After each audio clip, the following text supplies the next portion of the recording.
So a few days ago, I uploaded a video about all of the Nodon that I found in the overview trailer. But it turns out that that was completely useless because on Reddit, there was already a comprehensive list, and it was so long.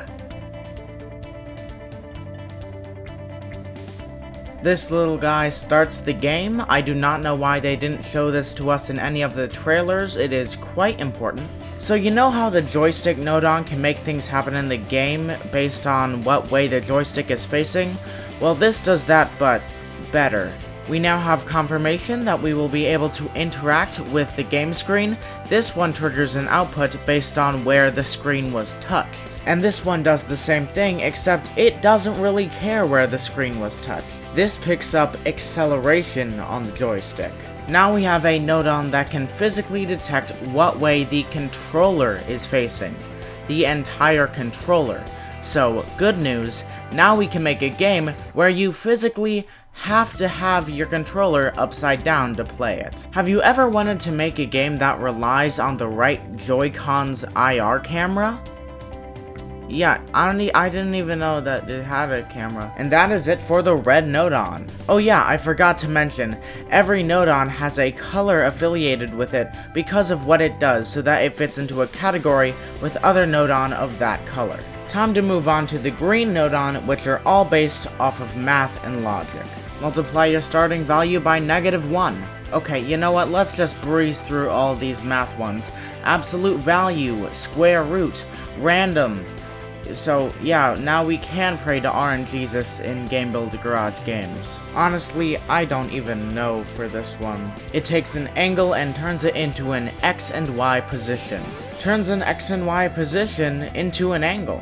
It tells you the difference between two angles.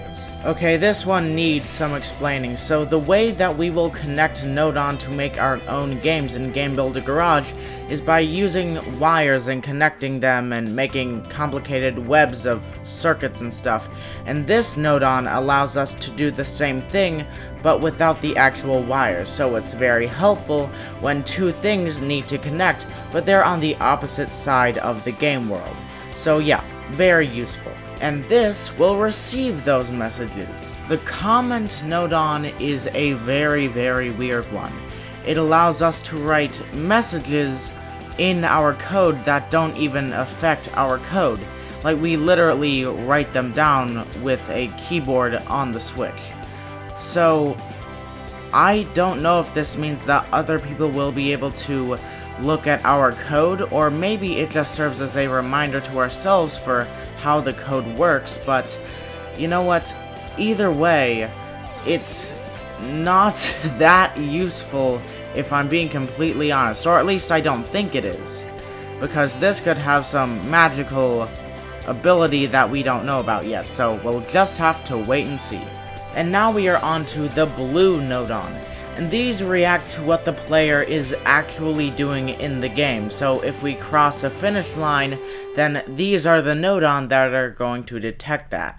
This will end the game, just end it. It is the opposite of the start game Nodon.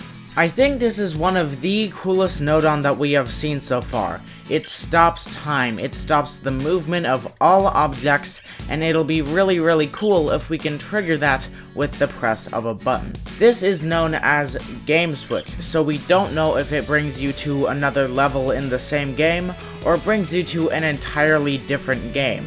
We just don't know yet. This can weaken or strengthen the gravity in the world.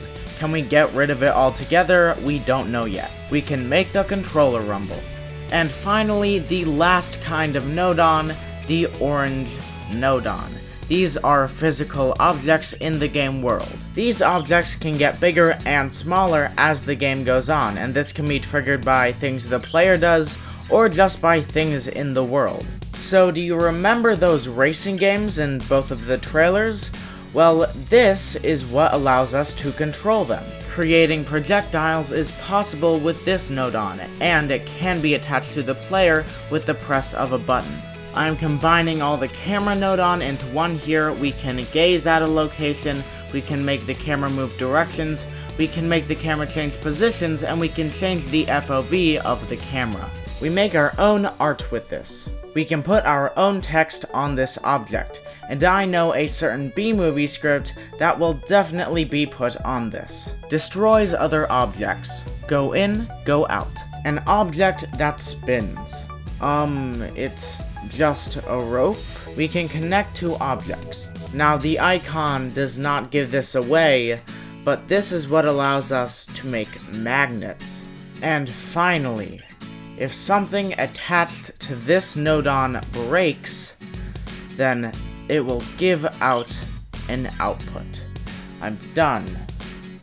Why are there so many Nodons for so many different things? We don't need that many.